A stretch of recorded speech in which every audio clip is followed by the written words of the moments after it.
Hello everybody! I am going to be doing another grinding video. I think you might remember some of the pony grinding videos I did. Not when I'm grinding on ponies, but when I was grinding in the pony game. I'm going to be doing the same thing here. We got Vivi, we got Steiner, and we got Zidane, and we got a lot of abilities to learn. If we have... Oh, do I... Nah, I'm going to do it right here. I can just spam tents and crap.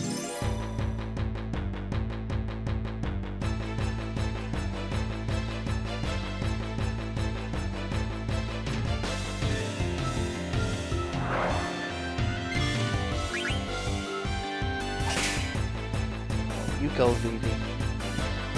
It's gonna take me a second to get up to speed. I'm trying to figure out what I want to talk about. I've been reading a lot lately.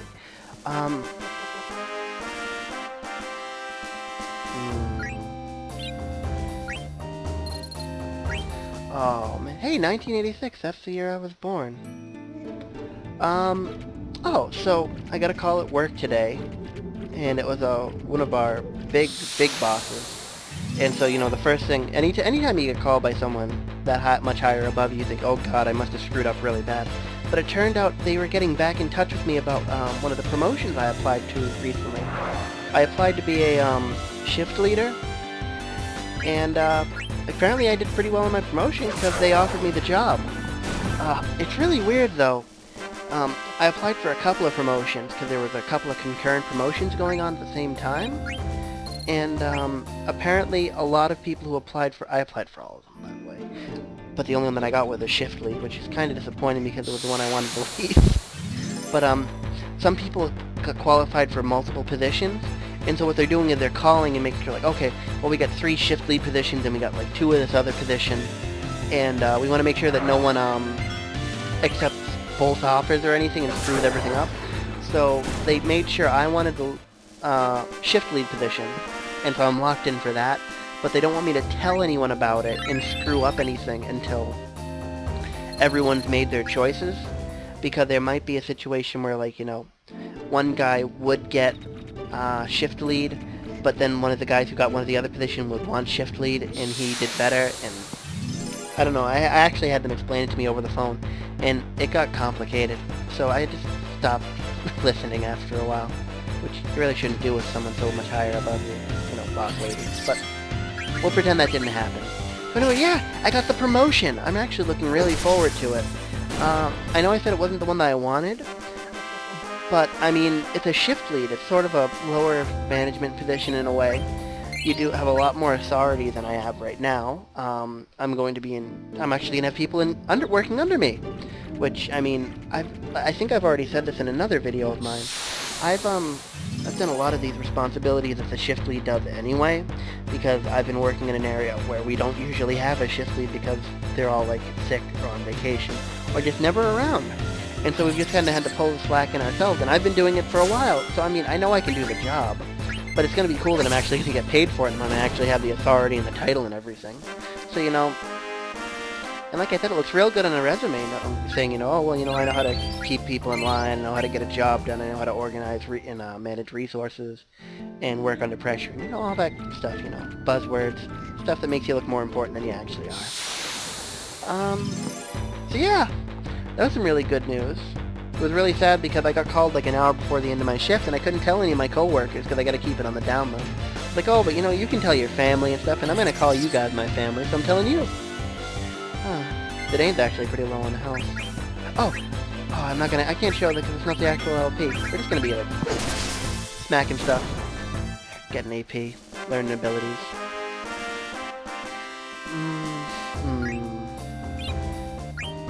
Do I want to... Wait a second. I'm gonna have to show this off in the LP too. I remembered. I gotta do some configuring. What's this mean? Yes, I do want memory. Okay, good. ATB, battle camera movement, battle speed, field message, here icon.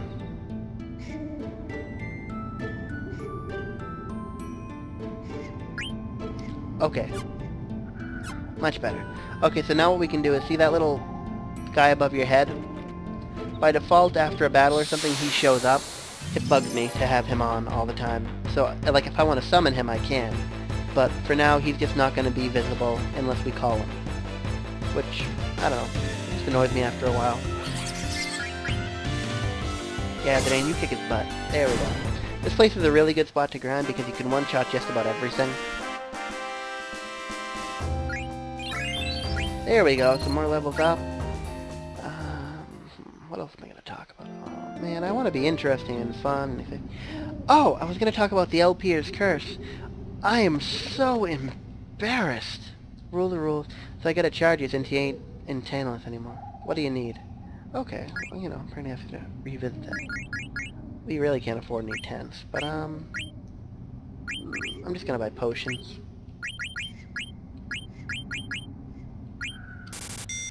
So that's 10 potions. That should get us pretty far. Well, everyone's leveled up so much. I might as well use a couple of these to max everyone up. Oh man, Zidane, you've already got 200 health? Wow. So yeah, I've never done so badly on that sword fight with Blank. And I didn't get the extra silk shirt, which I mean, right now Zidane can be wearing a silk shirt. And, I'm kicking myself about that. Actually, Zidane wouldn't be wearing it anyway because I wanted to learn this ability. But, you know. I mean, I'm noticing it too. I'm having trouble keeping, like, track of the character's health while I'm talking. And, you know, remembering what abilities I'm trying to learn.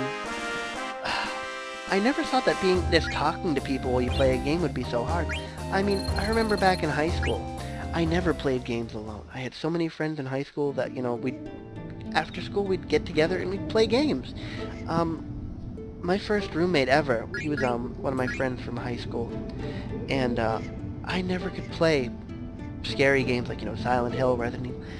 I'm just not good with those kind of games. It's hard for me to focus if I'm nervous and keyed up like that. How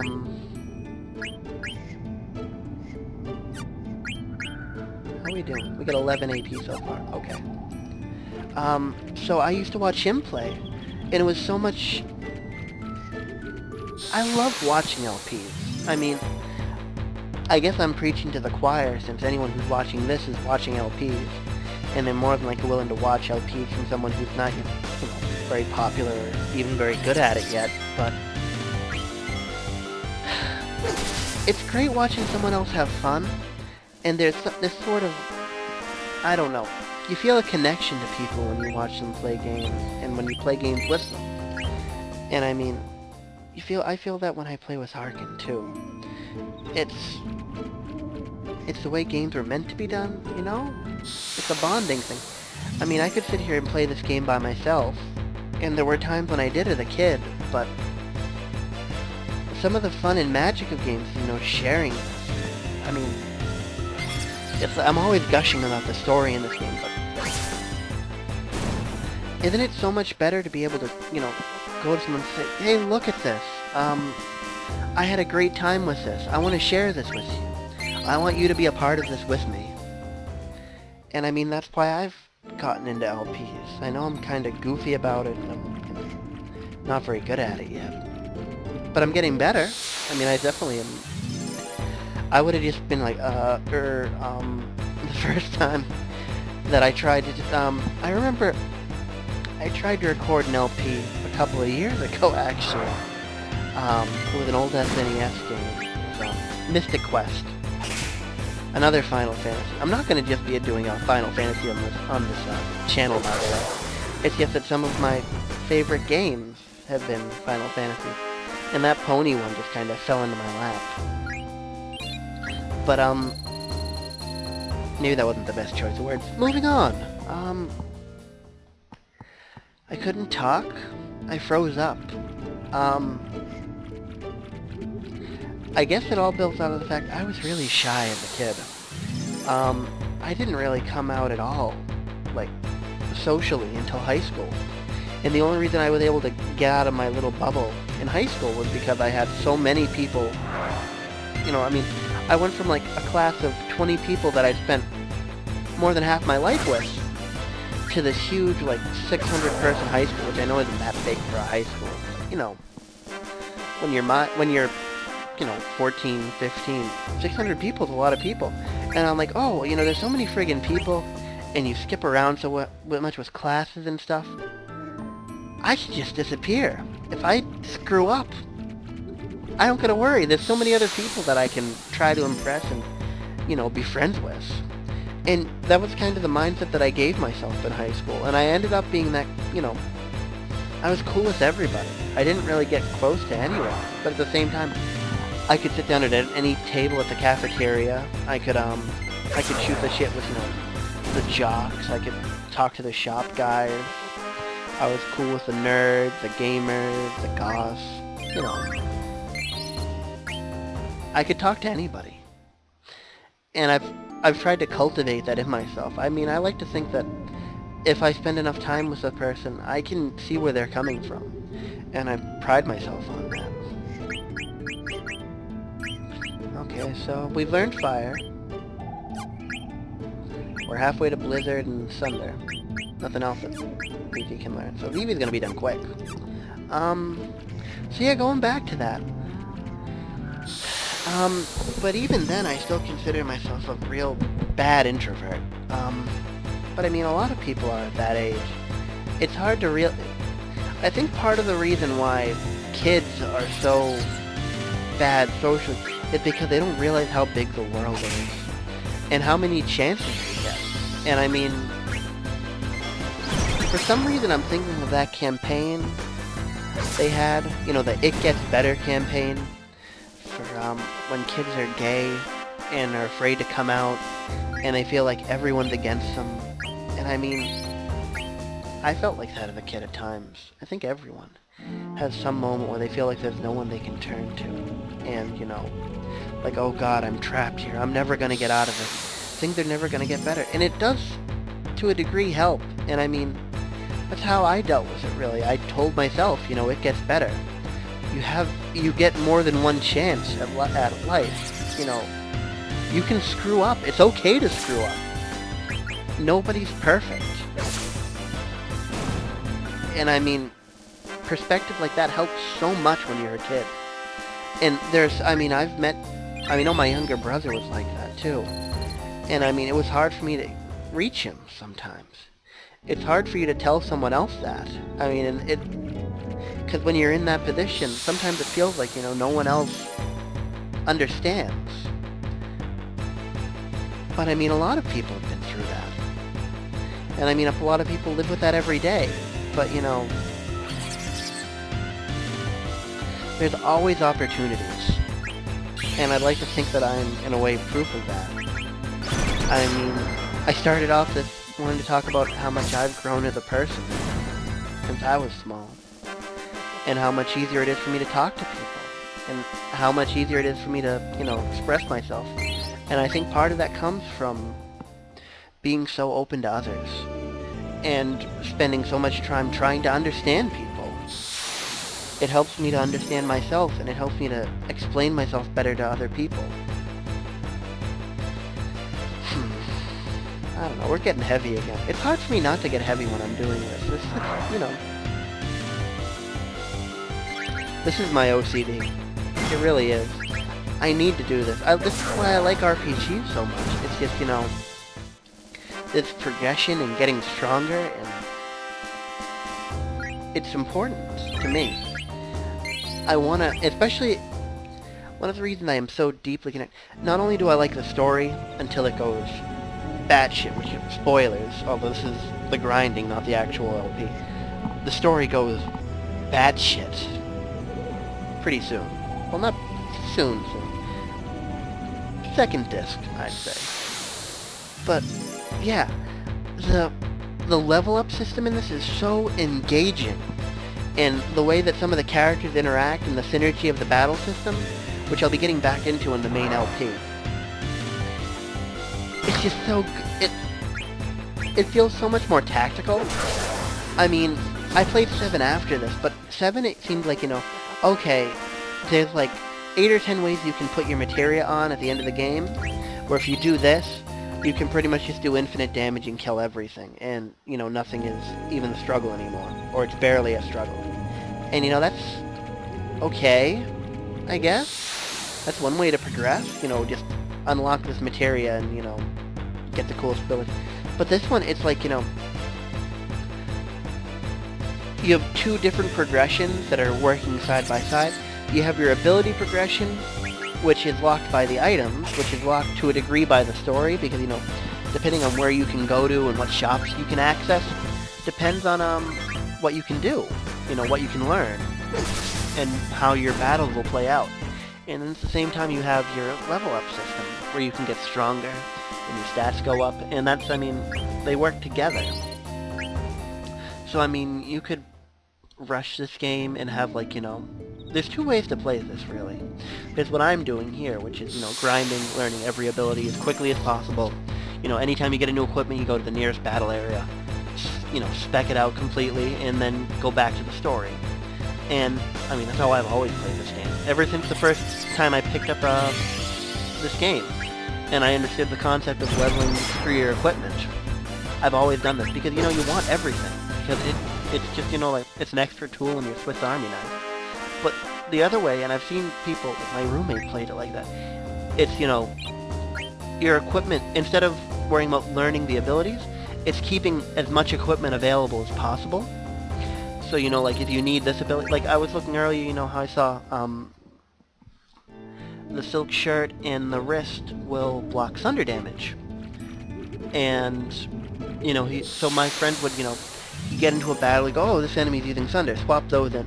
Or, oh, I'm going to be fighting birds in this area, quick, put on something with bird killer and have Steiner equip it, He wouldn't learn the abilities, he'd just keep the equipment available and put those on when he needed them. And that's, that's a perfectly valid way to go. It's a hell of a lot faster than this. If I was trying to speedrun it, I'd have to play like that, even though it's so out of my nature. But that's part of the freedom of this game. And look, we're almost level 5. That's pretty good. How are we doing for abilities? Vivi should be pretty close to learning everything, I think. Yeah, he's getting pretty close. We're gonna need some heals. Okay, so, oh, Zidane, you're gonna need 2. Wow, I think we just used all the ones we bought. Oh, but we've been getting drops too, actually. So I think we actually have 5 more than we did before. I think we started with 15. So, it evens out in the end, and we're gonna have all this money. What else is there to talk about? I want to talk about something that isn't me. I'm feeling really egotistical all of a sudden. Anyone who stuck through to this point, thank you. It's nice to know someone's listening. Oh, hey, bird killer. Nice. Did I put something else on? What do you learn, Steiny? Bug killer, antibody, bird killer. Nah, you don't get any more armor. Damn. Well, that's pretty cool. Oh,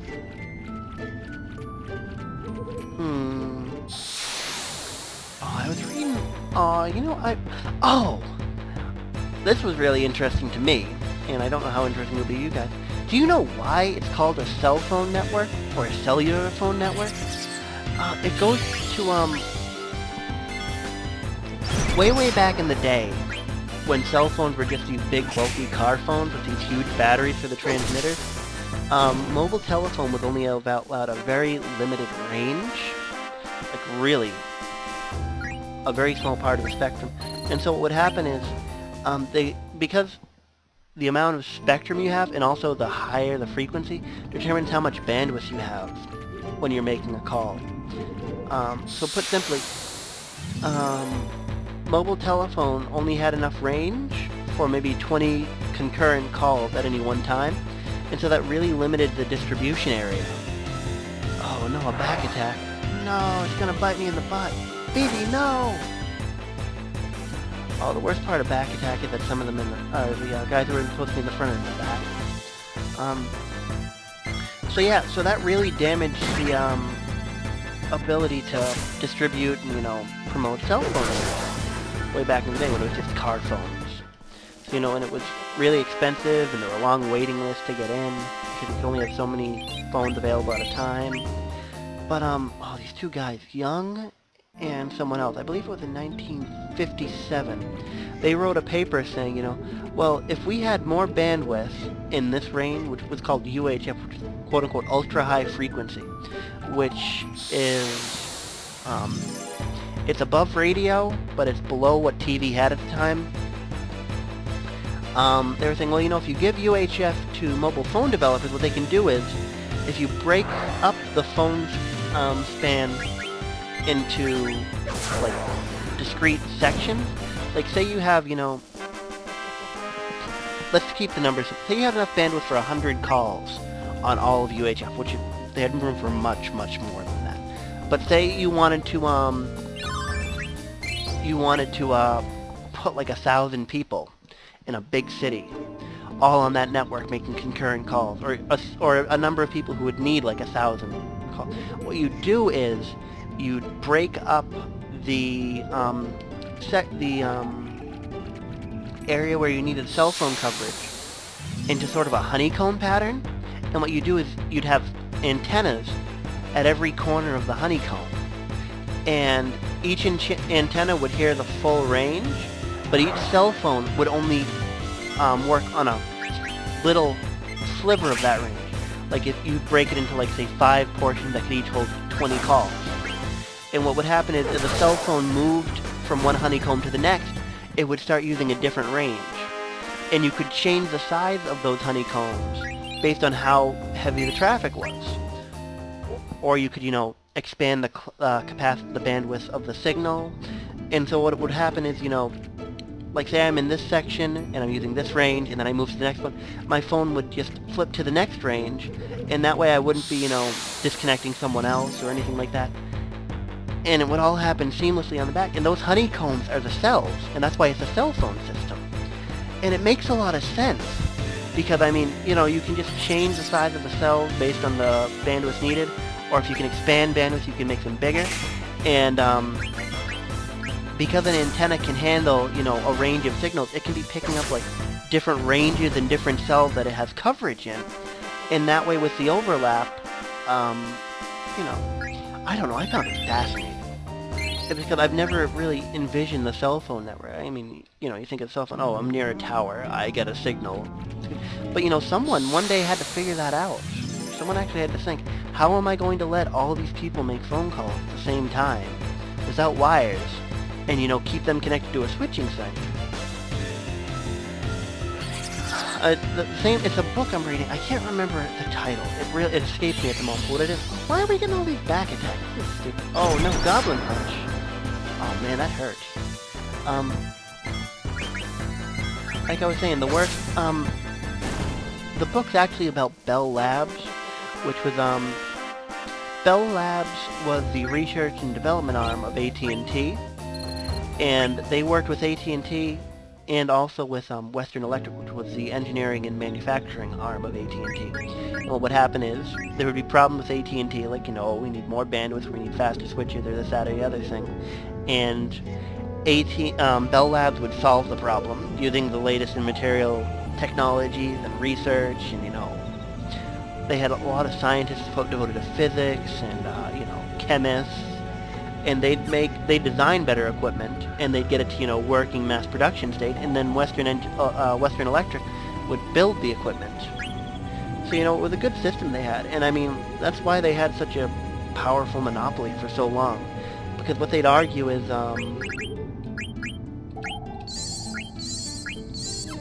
how would I put it? I mean, the way it was always argued, oh, you know, phone service is a natural monopoly, because it different types of phone service subsidize each other.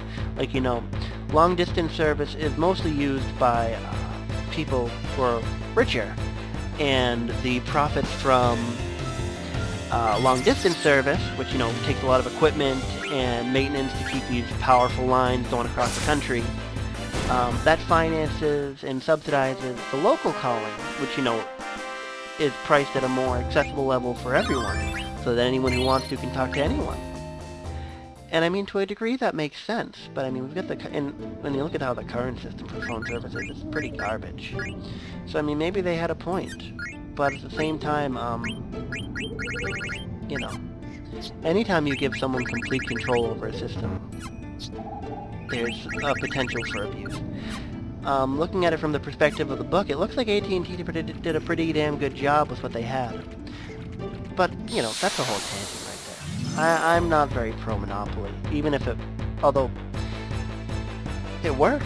I mean, We have nationwide cell phone. How often do you think about what an incredible invention it is to just be able to pick up a phone, put in some numbers, and I mean, not even 100 years ago, if you wanted to call someone, you had to pick it up, wait for someone at the switching station to, answer the phone, and then you told them where you wanted to go. I mean, even a switch, that's like, it's a simple machine by today's standards, but, I don't think anyone who's listening to this right now could, if, I gave them a block of copper and, some plastic, I don't think any of you guys could build a switch for me from scratch, I mean, someone designed it, someone built it, and someone figured out how they were going to talk to each other, how they were going to get the job done. And that's Bell Labs right there. I mean, there's so much we do where the technology and the manpower and the effort behind it is entirely transparent. And it's so easy to forget how much we've progressed and how much better we are today than we were even a generation ago, even 10 years ago. I mean, the economy is shit right now, but, I'm here sharing a video game with all you guys. Even 10 years ago, something like an LP wouldn't have been nearly as feasible, and definitely not as accessible for everyone. How am I doing for a month? Almost. I'm not doing so well in math. That's gonna take a while. Pretty good. I'm not sure. Oh, the other part of that book that fiber optics.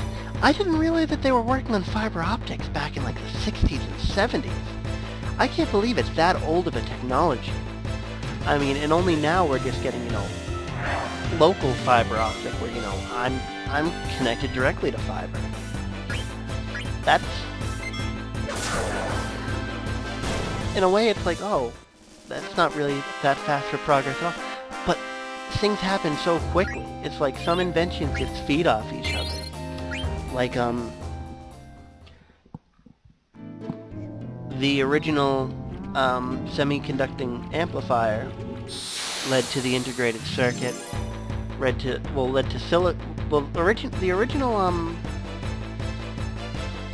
why am I blanking on this? The original transistors were made with germanium, or at least one that Bell Labs did. But then they moved on to silicon because it's simpler, it's cheaper, it's easier to fabricate. I mean, you can get silicon out of freaking sand. Can't really do that with germanium. Germanium's pretty freaking rare. And also it has a really stupid name. But moving on from that.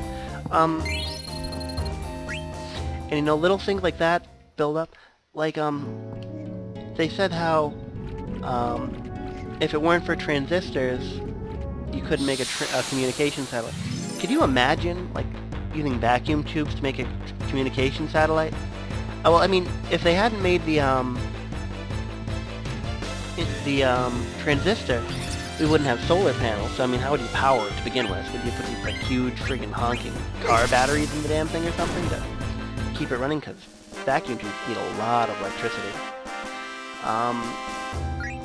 So you needed good batteries, you needed solar panels, you needed, energy efficient processing, you needed powerful antennas. I mean, and it was like, the first communication satellite was almost like a perfect storm of technological innovations that just happened like back to back. Where like even 5 years before it happened, people would have told you, oh, there's no way you can do that. There's just too many engineering problems building a communication satellite. But I was talking about fiber optics. How did I get on such... I am just the king of tangents, aren't I, guys?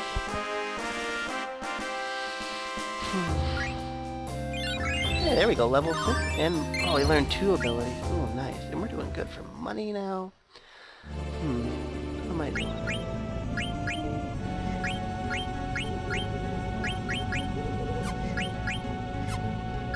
Oh, I'm gonna have to put on the broadsword. Start getting used to it.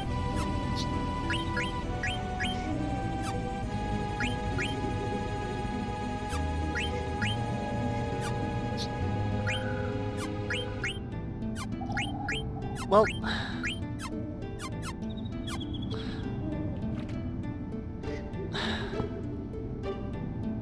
I think I'm out of stuff to talk about, guys. Anyone who's watched this, thank you. Really, it's nice to just be able to talk and know someone's listening. Any of you guys want to talk to me, drop a comment. I do my best to answer. I'll see you guys back on the regular LP. Thank you.